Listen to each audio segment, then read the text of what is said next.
Assalamualaikum warahmatullahi wabarakatuh. Kami dari kelompok 5 berbagian presentasi dalam berbentuk video yang beranggotakan Suryanto, Nazwa, Nafisya, Nindira, dan Oke, materi kelompok kami adalah Sistem Pertahanan dan Keamanan Rakyat Indonesia. Materi yang pertama akan disampaikan oleh Neng Dila. Silakan.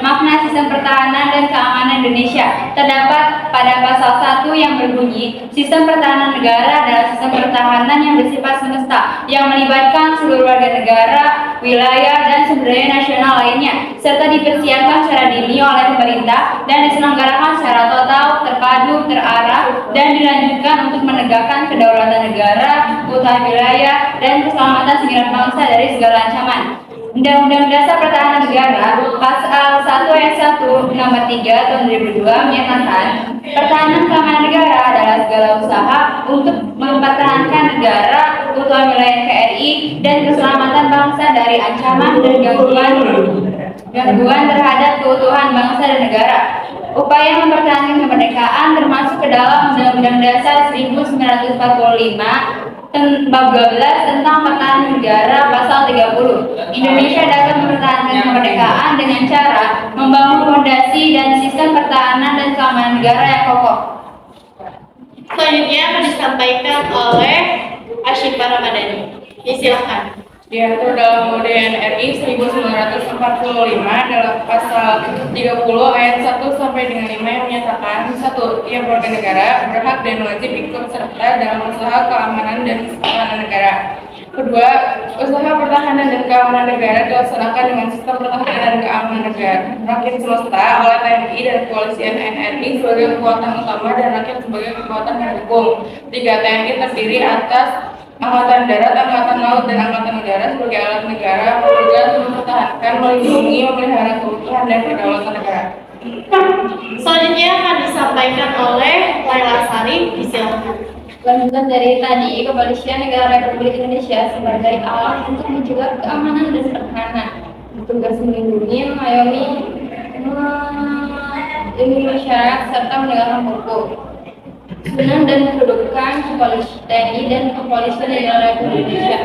TNI dan Kepolisian Negara Republik Indonesia dalam menjalankan tugasnya serta warga negara dalam usaha melindungi keamanan dan pertahanan diatur dalam undang-undang.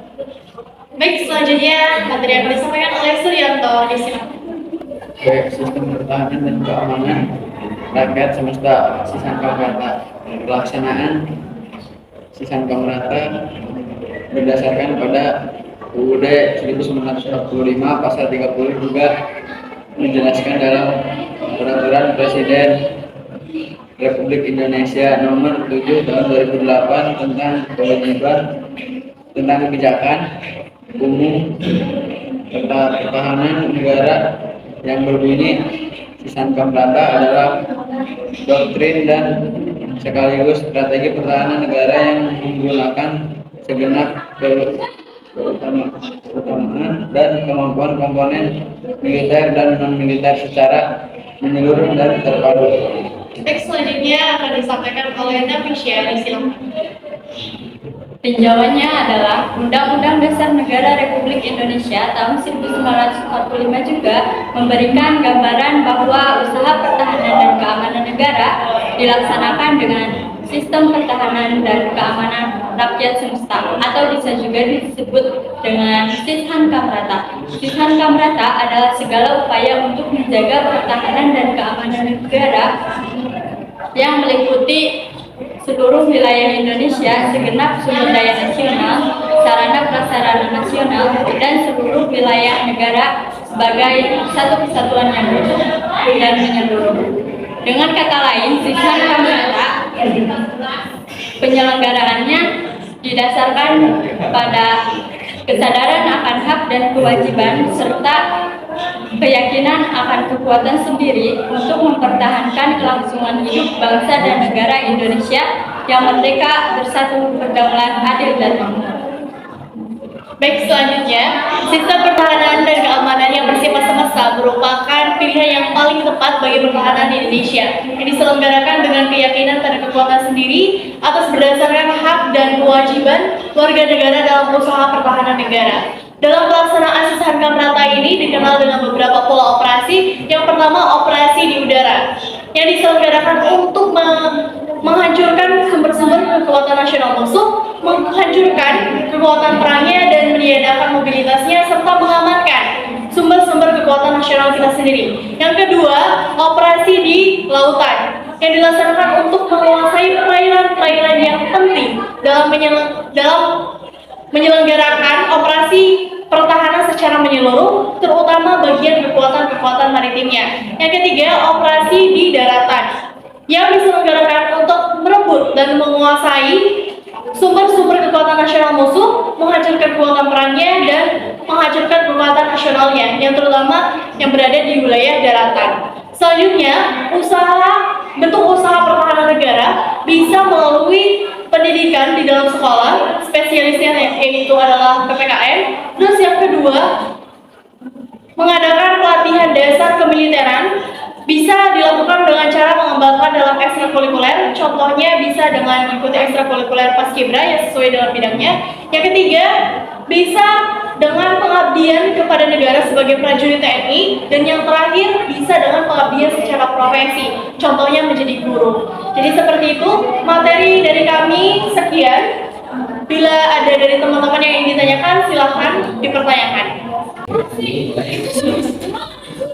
Perkenalkan, saya Sulistri Manda dari kelompok 1.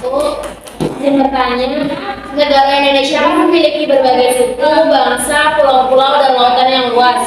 Jika kita ingin mempertahankan daerah kita dari negara lain, apa yang harus kita lakukan?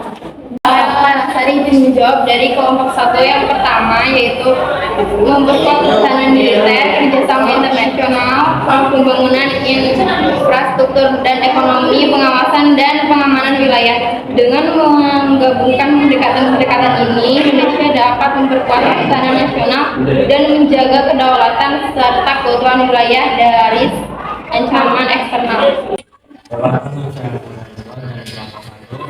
Lapas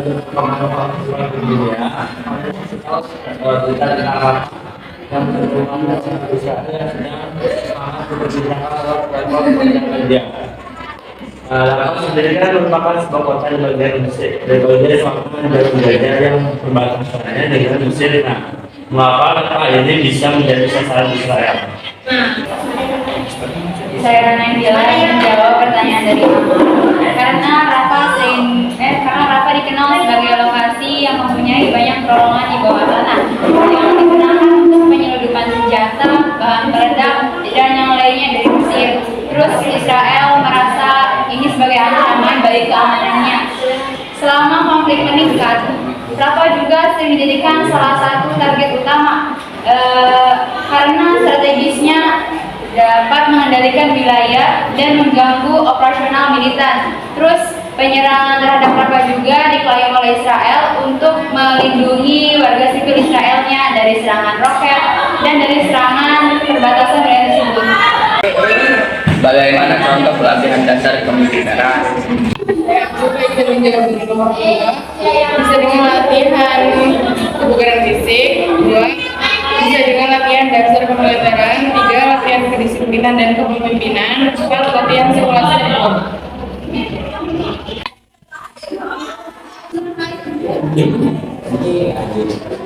Nama saya dari juga namanya sudah menanyakan contoh kasus pelanggaran wilayah yang terjadi di Indonesia mengenai permasalahan Pulau Singapura dan Vietnam dengan Malaysia pada tahun 2002. Kemudian kapal Vietnam masuk ke wilayah Indonesia. Nah, bagaimana cara menyelesaikan permasalahan pelanggaran wilayah ini? Izin menjawab pertanyaan dari Gali. Hari ini harus kerjasama untuk kepentingan nasional. Salah satunya seperti melakukan patroli rutin di wilayah perbatasan atau perairan tersebut. Terus kita juga dapat memanfaatkan teknologi seperti drone untuk memantau wilayah tersebut dan merekam jika ada terjadi pelanggaran. Perkenalkan, aku Saudara Safira Melati dari kelompok 3. Izin bertanya, untuk menjaga pertahanan dan keamanan negara, apa yang harus kita lakukan? Sekarang izin menjawab dari kelompok 3 dengan memperkuat alat pengaman alutsista untuk menjaga pertahanan dan keamanan bangsa negara agar persatuan dan kesatuan tetap terjaga, mengajak seluruh warga negara Indonesia untuk turut aktif dalam upaya pembelaan negara sebagai wujud cinta tanah air. Izin bertanya, perkenalkan nama saya Jenis Mayanti dari kelompok 3. Berbicara mengenai presiden terdahulu, salah satunya yaitu B.J. Habibie yang menjabat sebagai Presiden Indonesia dari Mei 1998 hingga Oktober 1999. Pada saat pengangkatan beliau jadi presiden, banyak pro dan kontra yang terjadi. Menurut kalian, apa yang membuat B.J. Habibie banyak tidak disukai? Itu menjawab karena beliau merupakan orang yang sangat pintar dan bersih dalam bermain politik, jadi tidak dapat dibodohi oleh orang yang berisik.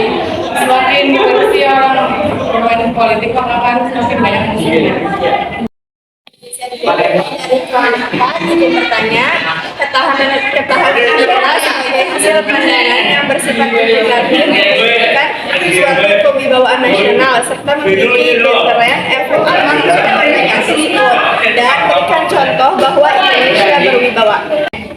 Baik, izin menjawab pertanyaan dari WC.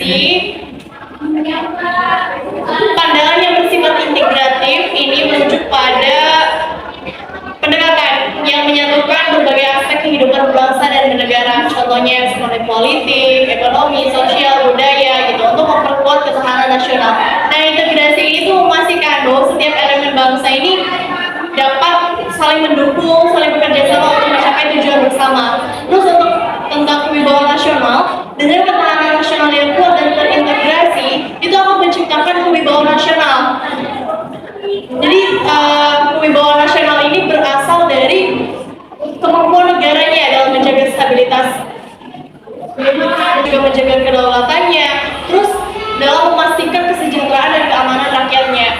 Terus mengenai different efek atau efek pencegahan, dengan ketahanan nasional yang kuat, ini dapat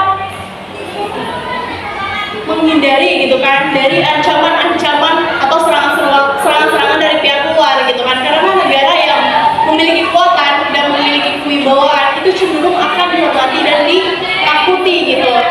Terus mengenai contoh kewibawaan Indonesia, mungkin yang pertama, Indonesia berhasil dalam menjaga keutuhan wilayahnya karena Indonesia ini merupakan negara yang sangat luas, terdiri dari ribuan-ribuan pulau gitu kan.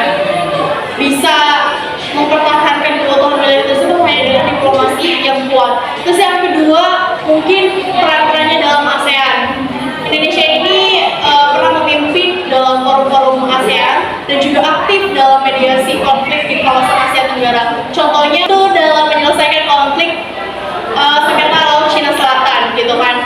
Ini menandakan bahwa Indonesia dapat menyelesaikan masalah tersebut hanya dengan pengaruh diplomasi regional. Terus yang terakhir, prestasi di kancah internasional. Indonesia masuk ke dalam organisasi internasional yaitu PBB gitu kan. Jadi bisa ditarik kesimpulan, ketahanan nasional yang kuat ini menciptakan kewibawaan nasional yang dihormati dan mampu mencegah dari ancaman-ancaman dan serangan-serangan dari pihak luar.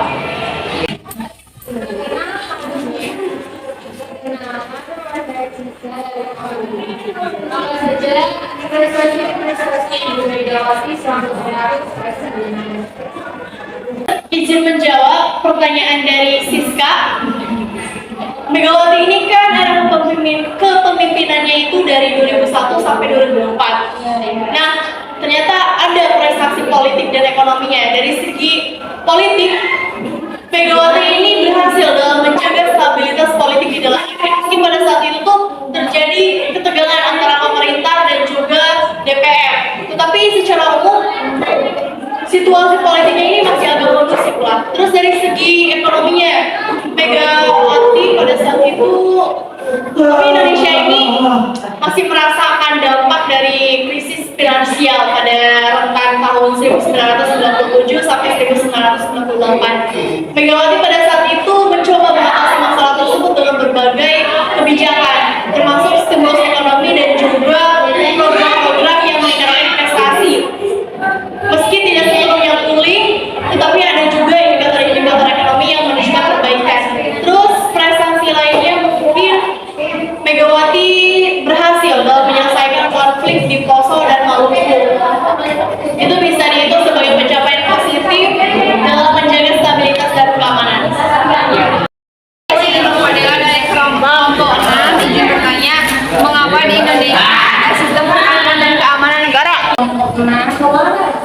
Yaitu negara bertujuan untuk menjaga Indonesia kedaulatan negara, supaya negara Kesatuan Republik Indonesia serta keselamatan segenap bangsa dari segala bentuk ancaman. Dan demikian semua penyelenggaraan negara harus mendengar kepada tujuan. Izin bertanya, saya Aulia Ramania dari kelompok 6. Dalam debat Pilpres terakhir, banyak sekali partai-partai politik yang berdebat di acara-acara TV. Nah, kenapa ada partai Golkar, partai Perindo, dan partai PS jarang membuka suara tentang debat-debat tersebut, apalagi tidak pernah muncul di acara-acara TV. Saya Natasha, izin menjawab dari kelompok 6. Jarang berbicara, jarang juga punya panggung, tetapi populasinya sangat besar. Mungkin bisa googling berapa banyak jumlah kader dan simpatisannya, dan Jokowi pun simpatik dengan Partai Perindo. Meski tidak klik dengan foundernya, tetapi kadernya diberi peluang untuk belajar dalam sistem pemerintahan. Hal ini dilakukan supaya politik Indonesia tidak hanya diisi dengan partai-partai besar, tetapi partai kecil juga yang berisi orang-orang spesifik akan lebih baik daripada partai besar yang banyak politikusnya. Baik, terima kasih. Sekian materi dari kelompok kami. Apabila ada kekurangan, mohon dimaafkan. Terus juga maaf, mungkin ada jawaban-jawaban yang kurang dari kami, bisa cari sumbernya sendiri. Iya.